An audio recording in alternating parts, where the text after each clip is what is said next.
Hi, everybody. Oh, I'm live. Boy, there. Is that better light? Gosh, some good light on me. Oh, well. Hi. I'm here. It's really kind of dark, huh? I'm not sure what's happening. Maybe the computer has plenty of charge. Not sure what's happening, but here I am. I'm recording. It is 2:26. So I'm only a half hour earlier than you on Wednesday, November 11th, Veterans Day. And I am home. I'm Kristen. I am the director of the Island Free Library on Block Island. This is Frankenstein Tea, a daily program from the Island Free Library. And gosh, it looks like somebody just logged on, but I think this is private until I schedule it for half an hour from now. I have to be at this new program we're launching today. I'm going down the street 2 doors down to Pat Doyle's house, and she's going to do our daily bread. We're going to Zoom a cooking class with her, and she's going to teach us how to do her famous, King Arthur's famous no-knead bread, whole wheat bread. So I'm on my way to do that. I need to be there in about an hour. I probably could have read this story at 3:00, but I was nervous. I don't want to be late for her. We have a slew of people coming on to this Zoom meeting. So I want to be there on time. I don't want to make her nervous. I want to get everything up and running. And so I'm reading early. So here I am. Frankenstein Tea, a daily check-in with you, our patrons, our family and friends, and for you to check in with us, the Island Free Library. We are closed today for Veterans Day. It's an interesting day on Block Island. It's gray, but warm. Certainly not a terrible day by any means. It's rather nice, actually. I got some laundry done today. Some is inside here now, sort of drying until it's fully dry. Don't know. Look, I got brighter when I did that. I do not know what's going on with this camera, which makes me slightly nervous since I'm about to go do this very large Zoom meeting, but all is well. All is well. I hope all is well with you.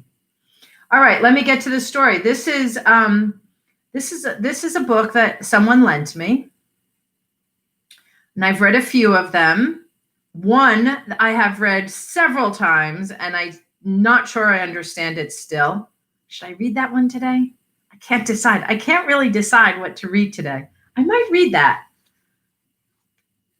Gosh, I think I'm gonna. I've read it the most. I've read it 3, if not 4 times.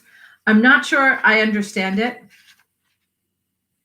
I'll save there's a few that I could choose from, but I guess I'll go for this one. Maybe my mom or dad, or maybe a friend is watching and you can explain this story to me. Or maybe I'll ask the guy that lent me this book, what's going on in this story?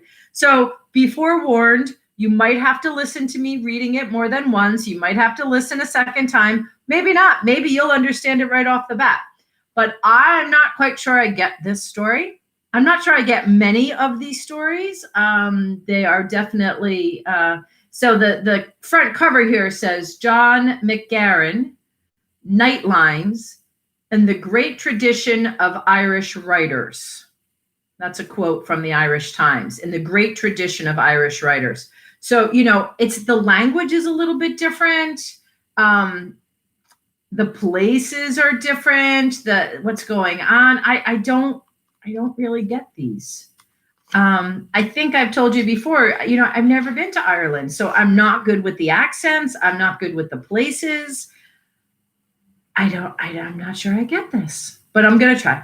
This is what I'm going to read, the one that I don't understand. John McGarren, Nightlines, Panther, Granada Publishing in 1970. This short story by John McGarren is Why We're Here.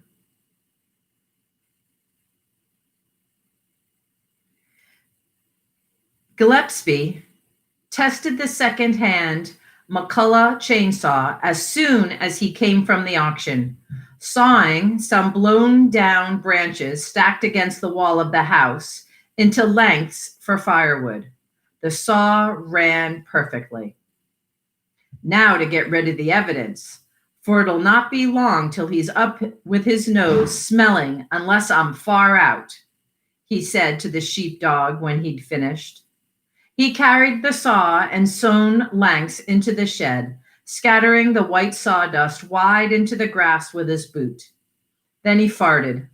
A great release that into the evening, thank God, he sighed as he waited for the aroma of the decomposing porter he'd drunk in Henry's after the auction to lift to his nostrils, his eyes going over the ground beside the stack of blown down branches again. Not much evidence left that I can see. Nothing to do now but wait for him to arrive up. He was waiting at the gate when Bowles came on the road, the slow tapping of the cattle cane keeping time to the drag of the old feet in slippers, sharply calling heel to his dog as a car approached from Carrick, shine of ointment over the eczema on his face as he drew close. Taking a bit of a constitutional, Mr. Bowles? The usual 40 steps before the night, Bowles laughed. The two dogs had started to circle, nosing each other, disturbing the brown droppings of the yew. They stood in its shade where it leaned above the gateway. Leaping out of your skin, are you, Mr. Bowles? No holding the young ones in these days. Can't put the clock back. The old work's winding down, you know. No future in that way of thinking. You're good for 10 beachers yet, if you ask me. They watched the dogs trying to mount each other, circling on the dead droppings of the yew, their flutes erect, the pink flesh unsheathed. And far off, an ass braying filled the evening with a huge contentment. At much this weather? Bowles asked. The usual fooling around. Went to the auction. See anything there? No. The usual junk. The Ferguson went for 100, not fit to pull you out of bed. Second-hand stuff is not the thing. A risk, no guarantee, Bowles said, and then changed to ask, did I hear an engine running up this way an hour ago? None that I know of. I'd swear I heard an engine between the orchard and the house an hour ago. Country's full of engines these days, Mr. Bowles. Can't believe your ears where they come from. Strange. Bowles was dissatisfied, but he changed again to ask, any word of Sinclair this weather? The crowd up for Croke Park saw him outside Amon Street with an empty shopping bag. They said he looked shuck, booked close enough to the jump. Never looked very healthy. The ignorance and boredom of the people of this part of the country is appalling, simply appalling. Bowles mimicked an English accent quietly. That's the speech he'll make to Peter at the gate. Strange person. Touched, that's all. I got to know his form well the summer I bought this place from him, and he was waiting for him to shunt off. Especially when I was close to the house, mowing with the scythe there between the apple trees. He used to come out and spout to the end of the world. The ignorance and the boredom, but nothing about his own bad manners and the rain. Speaking as one intelligent man, if you don't mind, to another. O saculo seclorum, world without end. Amen, the Lord deliver us. He even tried to show me how to put an edge on the scythe. I knew him 15 years here. 15 too long, I'd say. No, he was a strange person. He suffered from the melancholy. But he had a pension, hadn't he? From that cable in Valencia? No, it wasn't money troubled him. No reason why we exit, Mr. Bowles. Why we were born. What do we know? Nothing. Nothing, Mr. Bowles. Simply nothing. Scratching our arses, refining our ignorance, try to see some make or shape on the nothing we know. Bowles mimicked again. That was his style, no mistaking nature of the beast. The way he used to treat that wife of his was nobody's business. In Valencia, he met her, a girl in the post office. He used to cut firewood in the plantation. I remember, and he'd blow a whistle he had when he'd had enough cut. She'd come running with a rope the minute she heard the whistle. It was a fair sight to see her come staggering up the meadow with a backload of timber, and him strolling behind, golfing at the daisies with the saw, shouting, "Four!" Poor soft bitch. I knew he'd feud give I knew a feud give him four and the size of him in those plus fours. He should have stayed where he belonged. I am reduced to the final ambition of wanting to go back to look on the green of the billiard table in the Prince of Wales on Edward Road. They may have taken it away, though. Sign of a misspent youth, proficiency at billiards. Bowles mimicked again. On the same tack to me in the orchard, a strange coot, Luther's idea about women. The bed and the sink.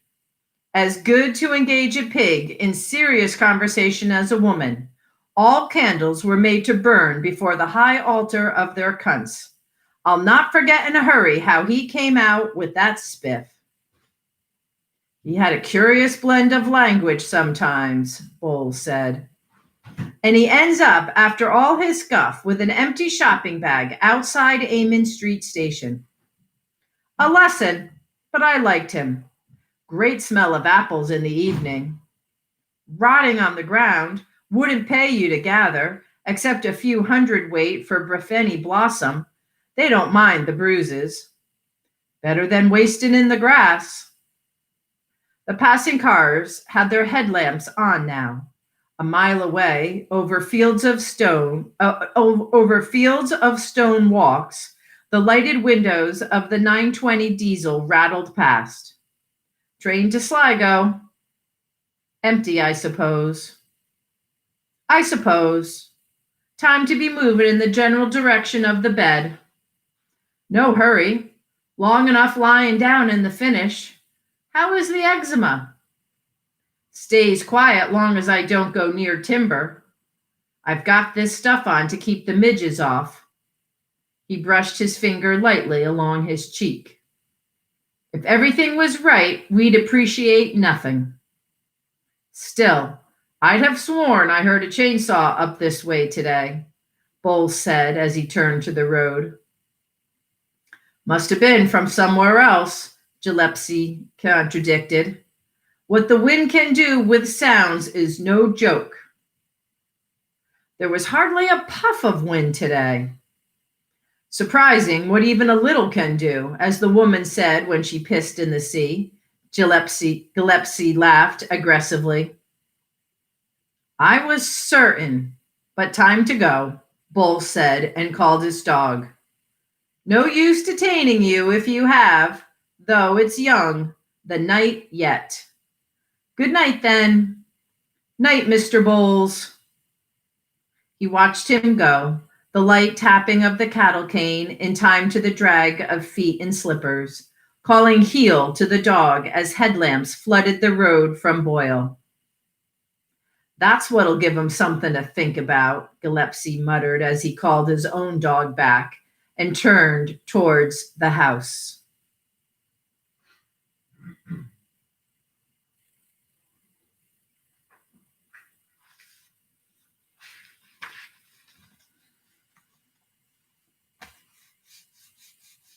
Beats me. Well, I mean, I think it's about the wood. I think it's about the sawdust and the eczema. Not sure. John McGarren, Nightlines. That short story is called Why We're Here. This collection was published in 1970.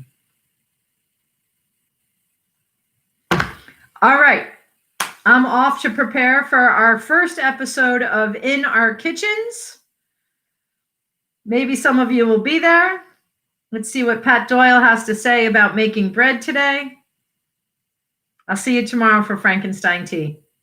If not later at the bread show. Okay. Be good, everybody. Wash your hands, wear your mask, keep your distance, stay home if you can. It's getting a little close around here on Block Island. All right. Peace.